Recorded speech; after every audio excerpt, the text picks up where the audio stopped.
Job پر جانا بھی چھوڑ دیا تھا، جس پر ابو بہت سیکھپا ہوئے تھے۔ ان کے مطابق یہ پاگل پن کا ڈرامہ ہو رہا ہے، صرف کام سے بچنے کے لیے یہ ڈھونگ رچایا جا رہا ہے۔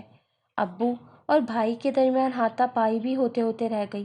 ابو کسی صورت میں یہ ماننے کو تیار نہ تھے کہ بھائی کو کسی مشکل یا بیماری کا سامنا ہے۔ ہمارے کہنے پر ابو اور دونوں بھائی انہیں ذہنی امراض کے معالج کے پاس لے گئے تھے اور انہوں نے چند دوائیاں دے کر فارغ کر دیا تھا۔ دوائیوں کا بھی کوئی خاطر خواہ اثر نہیں ہوا تھا۔ بھائی کی حالت پہلے سے بھی ابتر تھی، کسی سے بات نہ کرتے، یہاں تک کہ کتنے ہی دن ہو گئے تھے کہ وہ نہائے بھی نہیں تھے اور نہ کپڑے بدلے تھے۔ میں اور امی بے حد فکر مند تھے۔ دونوں بھائی امی کو تسلی دیتے مگر صورتحال بہتر نہ ہوتی۔ پھر کسی کے کہنے پر امی بھائی کو کسی اللہ والے کے پاس لے گئیں اور جب ان کی واپسی ہوئی تو وہ خاصی خوفزدہ تھیں۔ بھائی نے راستے میں امی کو بہت پریشان کیا اور مرنے مارنے کی دھمکیاں بھی دی تھیں اور دم کروانے پر بھی خاصا برہم ہوئے۔ شاہ صاحب نے بھائی پر دم کیا، جس پر بھائی اور بے چین ہو گئے اور آپے سے باہر ہوئے جا رہے تھے۔ شاہ صاحب نے امی کو تعویذ اور پڑھا ہوا پانی دیا تھا کہ تعویذ گلے میں ڈال دو اور پانی سارا دن میں پلاتے رہنا۔ گھر والے سب پابندی سے نماز پڑھیں اور باوضو رہیں۔ شاہ صاحب کا کہنا تھا کہ بھائی پر کسی آسیبی مخلوق کا قبضہ ہو گیا ہے جو اسے مارنا چاہتی ہے، اس لیے بہت محتاط رہیں۔ شاہ صاحب کے آستانے سے واپسی پر بھائی خاصے برہم تھے اور انہوں نے تعویذ پہننے سے انکار کر دیا اور پڑا ہوا پانی تو ہاتھ مار کر گرا دیتے تھے۔ تمام گھر والے بے حد پریشان تھے۔ ایک دن بھائی کے دوست زبیر آئے اور بھائی کے بارے میں پوچھا۔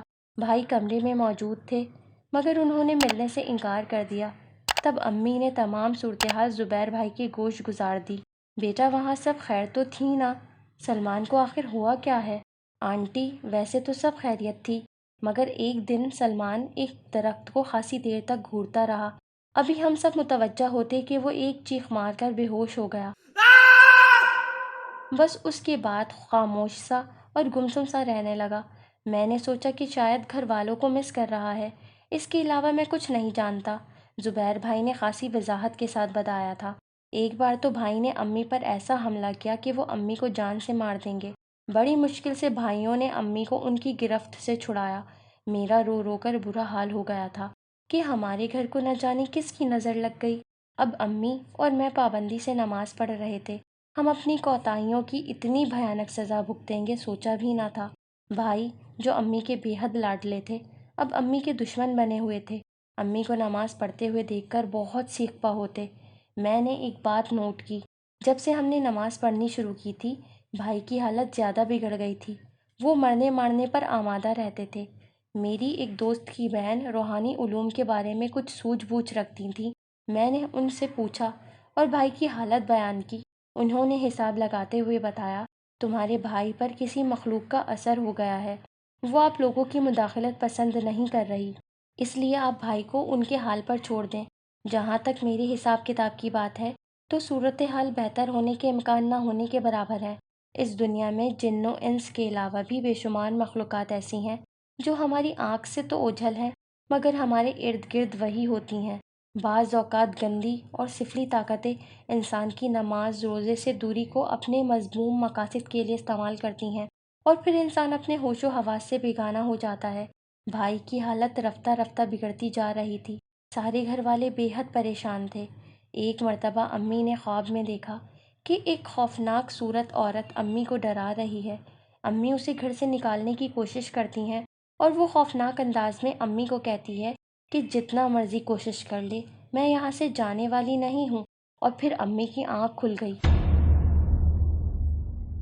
اس کے بعد امی مزید پریشان رہنے لگیں۔ اب ابو کو بھی حالات کی سنگینی کا احساس ہو رہا تھا۔ ان کا رویہ بھی بھائی کے ساتھ نرم ہوتا جا رہا تھا مگر بھائی کی حالت میں کوئی بہتری نہیں تھی۔ بعض اوقات بھائی نے امی کے علاوہ مجھ پر بھی حملے کیے تھے۔ میں ان سے خاصی خوفزدہ ہو گئی تھی۔ بھائی نے اس کے بعد شاہ صاحب کے پاس جانے سے بھی انکار کر دیا تھا۔ حالات بس سے باہر ہو گئے تھے۔ گھر پر ایک وحشت اور پراسراریت کا راج تھا۔ 2-3 بار بھائی نے اپنے آپ کو مارنے کی بھی کوشش کی تھی مگر کسی نہ کسی کی موجودگی کے باعث ان کی یہ کوشش ناکام ہو جاتی۔ مگر ایک دن انہیں موقع مل گیا اور پھر کسی کو کچھ کرنے یا کروانے کی ضرورت نہ رہی۔ بھائی رات کو اپنے کمرے میں تھے۔ امی کے دل کو قرار نہیں تھا۔ وہ انہیں دیکھنے ان کے کمرے میں گئیں، مگر وہاں بھائی کی بے حس و حرکت لاش ان کی منتظر تھی۔